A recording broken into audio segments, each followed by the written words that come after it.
जत येथे जलसंपदा विभागाचे सर्व वरिष्ठ अधिकारी माननीय पाटोळे साहेब आणि त्यांची सर्व टीम यांची एक बैठक आज आयोजित केली गेली होती। या बैठकीमध्ये सुधारित विस्तारित मैशाळी योजनेच्या बाबतीमध्ये कामाचा पूर्ण आढावा घेतलेला आहे आणि हे काम लवकरात लवकर पूर्ण करण्याच्या सूचना प्रशासनाला आज दिलेल्या आहेत। मी आता सर्व अधिकाऱ्यांना सोबत घेऊन या योजनेच्या कामाची पाहणी करण्यासाठी आज मी फील्डवरती जातोय। 2 दिवसानंतर जिथं बेडगमध्ये पंप हाऊस तयार होतोय तिथंही मी विजिट देणार आहे। बोगद्याचं जे काम सुरू आहे, जे विस्तारित मैशाळी योजनेच्यासाठी येणारा जो बोगदा आहे 9 किलोमीटरचा, त्याचं 50% काम पूर्ण झालेलं आहे। अधिकारी लक्ष देऊन या कामावरती आहेत। अत्यंत गतीनं हे काम सुरू आहे। पुढच्या 8 दिवसामध्ये 65 गावामध्ये सुधारित मैशाळी योजनेचं जे पाणी जाणार आहे त्या गावातल्या शेतकऱ्यांच्या मनामध्ये काही संभ्रम राहू नये, त्यांच्या काही सूचना असतील तर त्या प्रशासनापर्यंत गेल्या पाहिजेत। म्हणून 10 गावामध्ये एक बैठक, अशा 6 बैठका, ज्या बैठकांमध्ये वरिष्ठ अधिकारी व्यवस्थितपणे शेतकऱ्यांना कळेल अशा भाषेत या सगळ्या योजनेचं डिझाईन दाखवतील। पाईपलाईनची साईज काय आहे, पाईपलाईन जाणार आहे कुठून, त्याचे चेंबर कुठं आहेत, आणि त्यामध्ये जर काही शेतकऱ्यांची मागणी असेल की बाबा आमचं असं असं शेत आहे, तिथं पाणी जात नाही, इथं आम्हाला नवीन पाईपलाईन देण्याची आवश्यकता आहे, अशा ज्या काही शंका कुशंका शेतकऱ्यांच्या मनामध्ये असतील तर त्याही निरसन केल्या जातील। त्या बैठकीचा दिनांक, वेळ आणि ठिकाण 4 दिवस अगोदर बैठकीच्या हे सर्व शेतकऱ्यांना कळवल्या जातील। 20-20 वर्ष झालं कॅनल काढून काही शेतकऱ्यांना त्यांच्या जमिनीचा मोबदला मिळाला नाही आणि त्याच्याबद्दल काही शेतकऱ्यांच्या तक्रारी आहेत। प्रशासनाकडे पण काही अडचणी आहेत, तर त्या बाबतीत सुद्धा माननीय जिल्हाधिकारी सांगली यांच्याकडे जलसंपदा खात्याचे अधिकारी आणि शेतकरी, प्रांत साहेब, तहसीलदार साहेब यांचे कॉमन बैठक करण्याचं ठरलेलं आहे।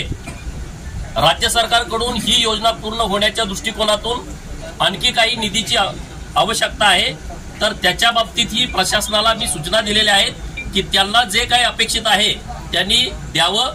मी माननीय मुख्यमंत्री देवेंद्र फडणवीस साहेबांच्याकडे त्या विषयाचा पाठपुरावा करून लागणारा सर्व निधी हा या योजनेसाठी आम्ही उपलब्ध करून देऊ। अशी एक सविस्तर चांगली बैठक आज जलसंपदा खात्याच्या सर्व अधिकाऱ्यांच्या सोबत झालेली आहे।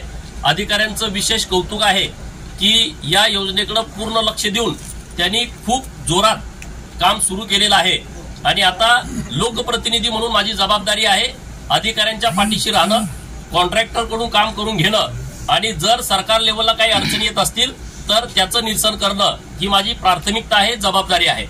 दुसरा विषय, प्रांत साहेब, तहसीलदार साहेब आणि अप्पर तहसीलदार संघ हेही या बैठकीसाठी उपस्थित होते।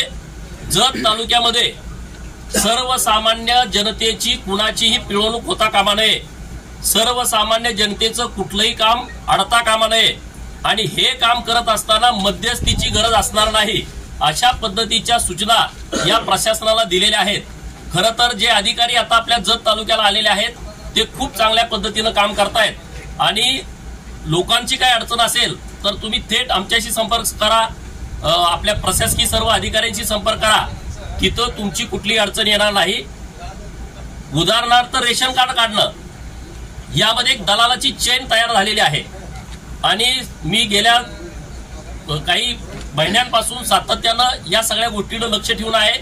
बऱ्याच सुधारणा अधिकाऱ्यांनी त्यामध्ये केलेल्या आहेत, तरी सुद्धा कोणी दलाली करत असेल तर माननीय प्रांत साहेब आणि तहसीलदार साहेबांनी स्ट्रिक्ट वॉर्निंग दिलेली आहे की दलालांची पूर्ण चेन ही तोडायची आहे। कुठलाही दलाल तहसील कार्यालय, प्रांत कार्यालय, पंचायत समिती, पोलीस स्टेशन कुठल्याही परिसरात दिसणार नाही, याची व्यवस्था आपल्याला काही दिवसामध्ये करायची आहे। एका दिवसात काम होणार नाही, परंतु हे सगळं व्यवस्थितपणे आपल्याला सुधारवायचं आहे। आता मी परत पंचायत समितीची एक बैठक घेतोय।